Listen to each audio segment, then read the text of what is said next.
Well, this afternoon, more opposition to government's debt exchange program, a prerequisite to secure board approval for an IMF deal. The Civil and Local Government Association of Ghana, CLOGSAG, has served notice to the National Labour Commission that should government use pension funds of their members for the domestic debt exchange program, it would embark on an indefinite nationwide strike. Executive Director Isaac Bampo Addo at a news conference today indicated that their members are individual holders of bonds and their funds should be spared any haircut. As stated under paragraph 4 of the statement from the Minister of Finance, individual holders of bonds will not be affected. We state categorically that pension funds are individual investments. Per the pronouncement by the Honorable Minister of Finance, pension funds are individual holders and are exempted from the debt exchange program. The individual contributions and earnings in pension funds vest in the individual and not the trustee. Therefore, a decision on any variation is the responsibility of the individual and not the trustee who is managing the fund. If these provisions in the National Pension Act 2008 Act 766 have escaped the government, CLOGSAG would wish to draw the attention of the government to these. These are individual holdings per the 766 Act. We didn't pass the Act. The Act was passed by Parliament. And the same pension funds are individual holdings. So nobody can touch it. Even in the Act itself, there's protection. Then even in its own pronouncement, it said they are exempted. So what business you have meeting people that you want to touch pension funds? He has got that authority. CLOGSAG is serving notice on the National Labour Commission that should government default in honoring any of the coupons when due for the schemes, it will declare an indefinite nationwide strike. And as indicated, the debt exchange program is a prerequisite for board approval of an IMF deal with Ghana.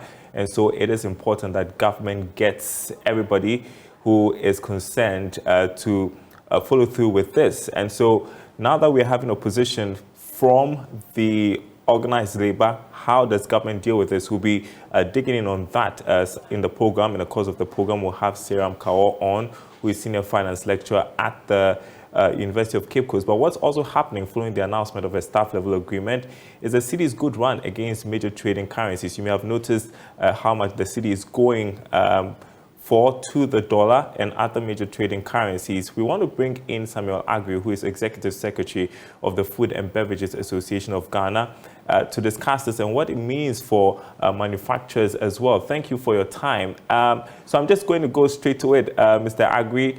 What does this recent stability, although we know we don't know for how long it will last, what does that mean for manufacturers? All right, I'm told that Samuel Agri is frozen. They will fix that and get right back to him. But you're watching the marketplace here on Joy News. Let's move on to other stories. The Minister of Energy, Dr. Matthew Opoku-Prempeh, has inaugurated the Northern Electricity Distribution Company's Revenue Protection Task Force to help recover locked-up funds of the company. The 9-member team has the mandate to drive its revenue mobilization. The Northern region alone accounts for 48% loss in revenue to NEDCO through power theft. NEDCO in recent times has complained of the crippling of its operations because of these losses. Here's more in this report. The northern region alone accounts for 48% loss in revenue to NEDCO through power theft. NEDCO in recent times has complained of crippling of its operations because of these losses. Speaking at the inauguration at the Gbewa Palace in Yendi, the minister charged the task force to build a good human relation in the discharge of their operations. He also urged the people to desist from illegal connection. For those who are going to be on the task force, let me remind you, it's a service you are still providing. It does not make you a boss. So if you don't go with respect and humility, and you go with confrontation and scores settling, I don't want this situation where one of the task force members, because you have a problem with our inner As soon as we show you go to a business officer, I'm taking your business. No. The managing director of NEDCO, Osmane Ayuba, said the sustainability of NEDCO is at a critical threat due to power theft in the region.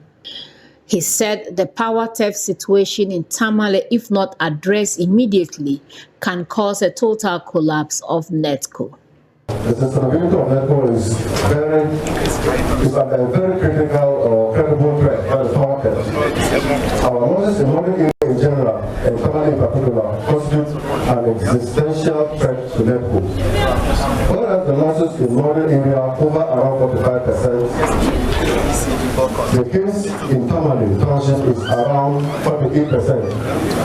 But if you go to other areas like Techilo and Suryani, they do around 17%. In fact, the one is doing 11%. The overlord of Dagbon and Danyana Abukari II, in a speech read on his behalf, charged the youth to desist from attacking staff of NEDCO. It is my belief that the efforts by government in the energy sector would help address some challenges in other sectors of our economy. I also wish to use this opportunity to make a passionate appeal to the general public to desist from engaging in illegal power connections and attacks on staff of our power providers who go about their rightful duties. The minister later commissioned electricity at Kushegu to serve 4 communities. In a speech, the Member of Parliament for the area, Alhaji Farouk Aliu Mahama, said the electricity would bring a sigh of relief to the people and will help improve their economic activities, security, and other domestic use. That today, at least, you've known I'm the network of having a senior brother like a minister of energy. It is the manifestation of today's 4 communities we are going to on the lights. And inshallah, there's a lot to be done. We don't say we are going to erase all the problems of the constituents, but we can tell you that this year, with the support of the minister and his deputy ministers, we've been able to commission over 13, going to 18 to 20 electricity.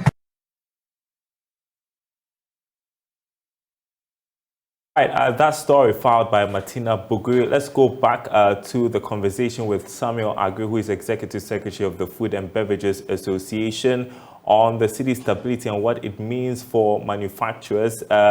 Hopefully we can hear from you now, Mr. Agri. So we don't know how long this is going to last, but what does this mean? The fact that the city is stabilizing against the US dollar and other major foreign currencies. What does this mean for manufacturers? You're muted.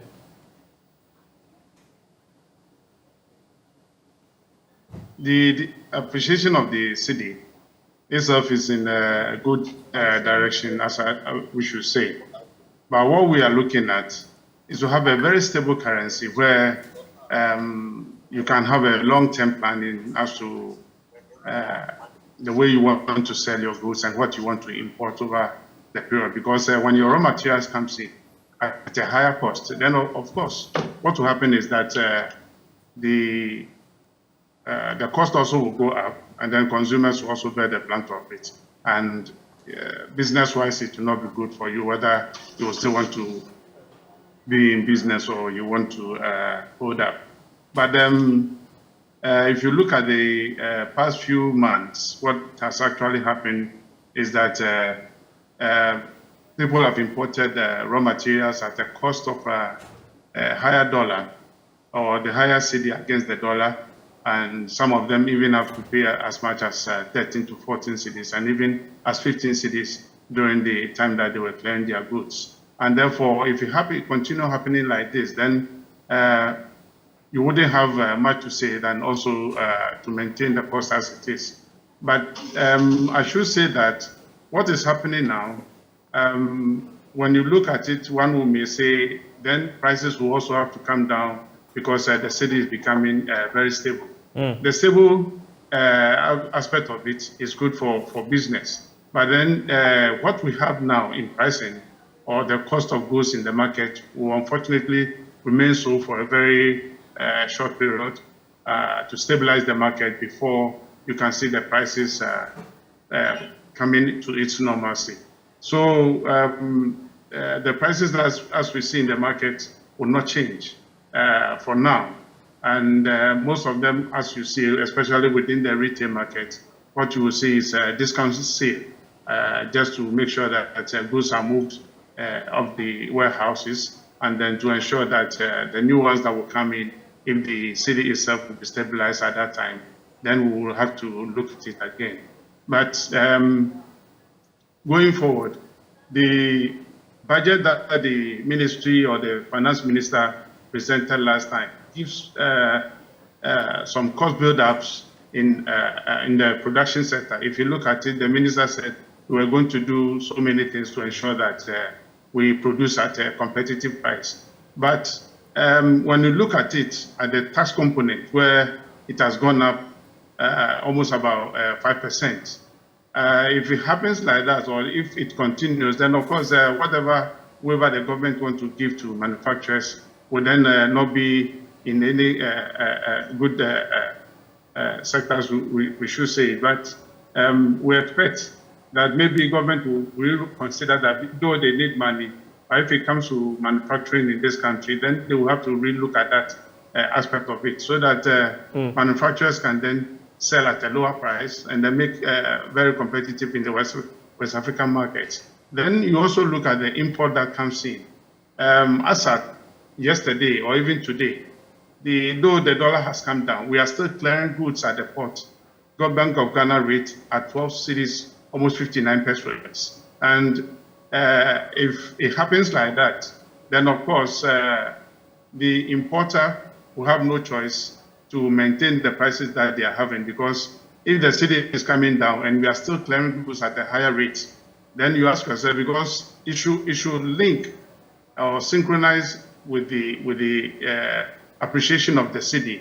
Right. As at when the cedi comes down, you go to the port, you also pay the same as it is. So the Bank of Ghana will then have to look at it again, whether they really want to give us a higher rate or give us a lower rate that we can use, also to ensure that in the midst of this, we also have prices going down for consumers, especially this time at the Yuletide, where people will expect that they will buy products at a lower rate. All right. Unfortunately, that is not going to be as it is. Okay, so let's just get this clarity. Prices are not going to go down soon, but I'm just wondering, if factors remain same over a period, how soon should we expect that to reflect in pricing, typically?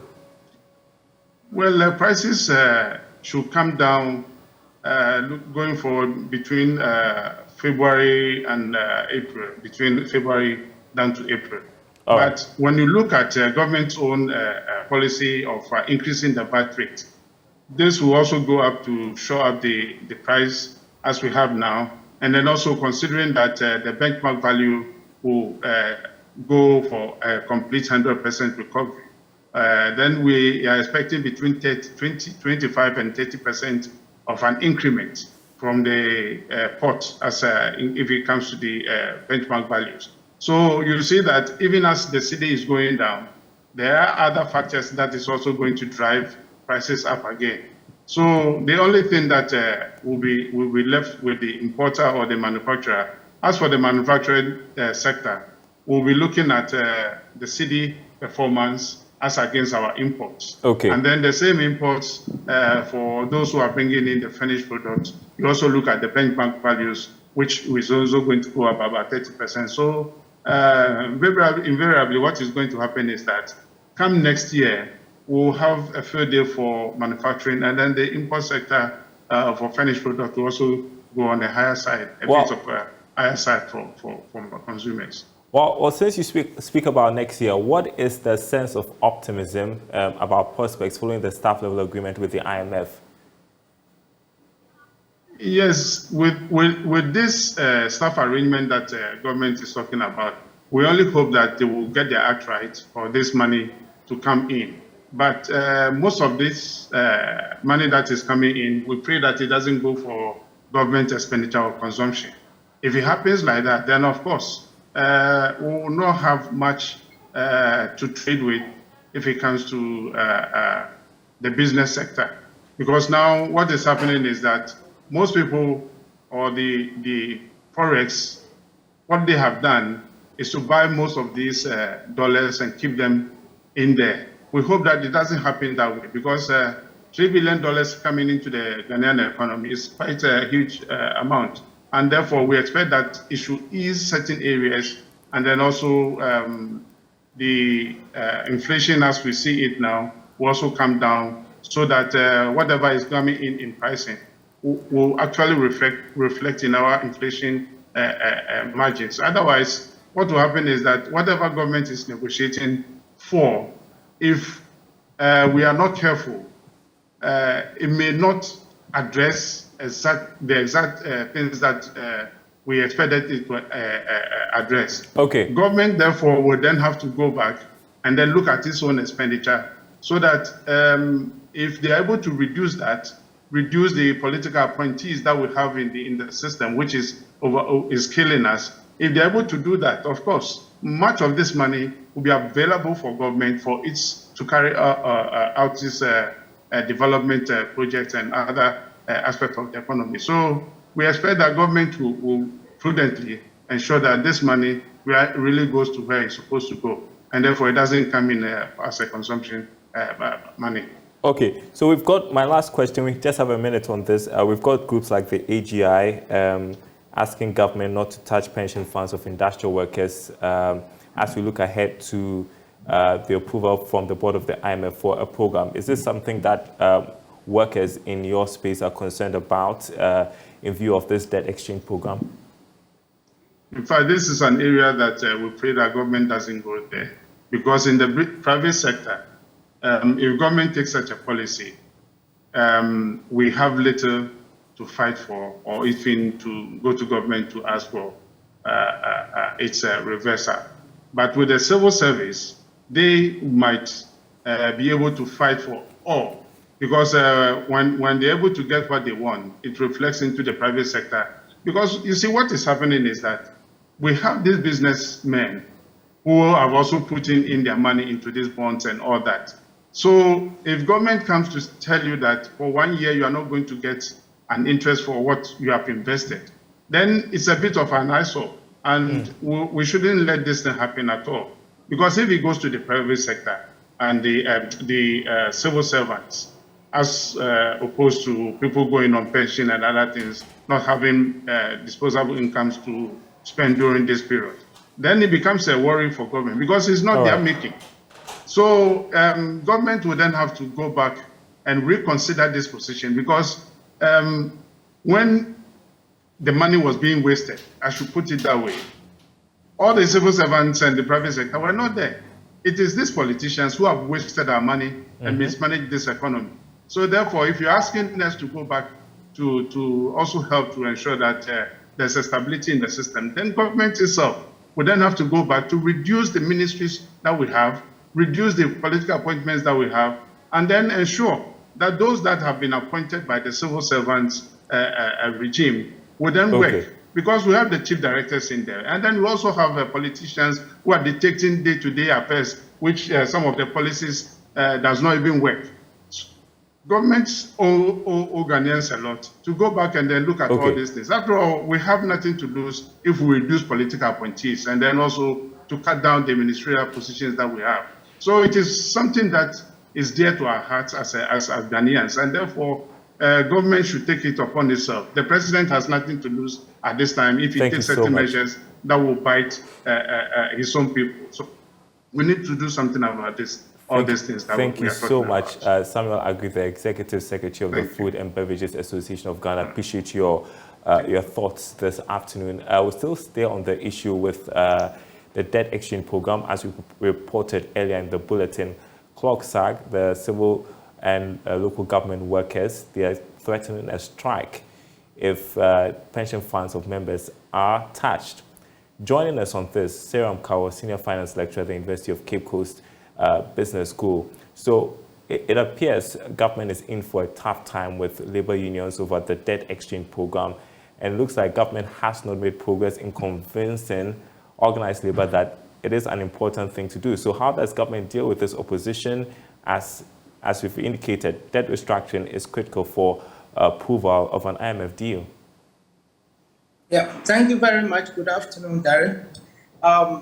It's going to be tough for government though, but the way forward is engagement. There is a need for government to engage the various unions on the debt exchange program, and then the various measures that they are going to put in place to ensure that those who are going to pension receive their amount of money.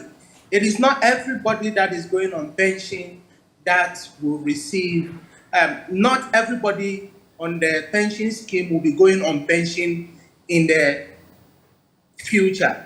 They are not going at the same time. They'll be going at different times. And so data will be provided, and government needs to engage these unions so that they know the people who are going on pension, and government will make sure that they give this amount of money to them.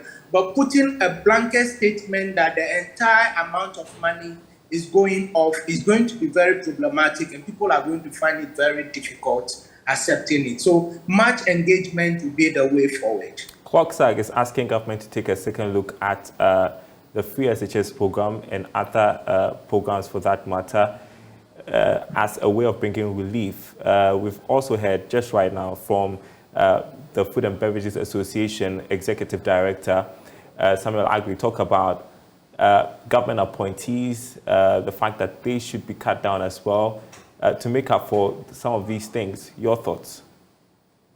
Yeah, it is very important that we look at how we spend our monies, and so government needs to cut down the size of its appointees. That is taking a huge sum of money from the public funds, and so once the appointees are cut down, it will reflect positively in whatever that we are doing today. It is also very important that it is time for us to ensure that the facilities that we are going for, we use them in productive areas so that when after 3 years these are over, we'll be able to use these facilities to generate extra revenue for our country. I want to ask you next about how the markets are rallying following the announcement of the staff level agreement. I was reading this morning, Ghana's Eurobonds have rallied, and we've seen what is happening with the cedi. How can the government use this to its advantage whilst we await a board approval? Yes, these things that are happening are a result of multiple factors. Multiple factors in the sense that we now have government coming to respond to the issues, the way they are dealing with it. We see Parliament trying to address the issues, and we do not have any fight in Parliament. Government coming to announce the debt exchange program and how they are going to deal with it. It means that the political environment in itself is okay for us. And so investors are now having confidence in the system. The market is such that things are going to turn out positively as we go forward.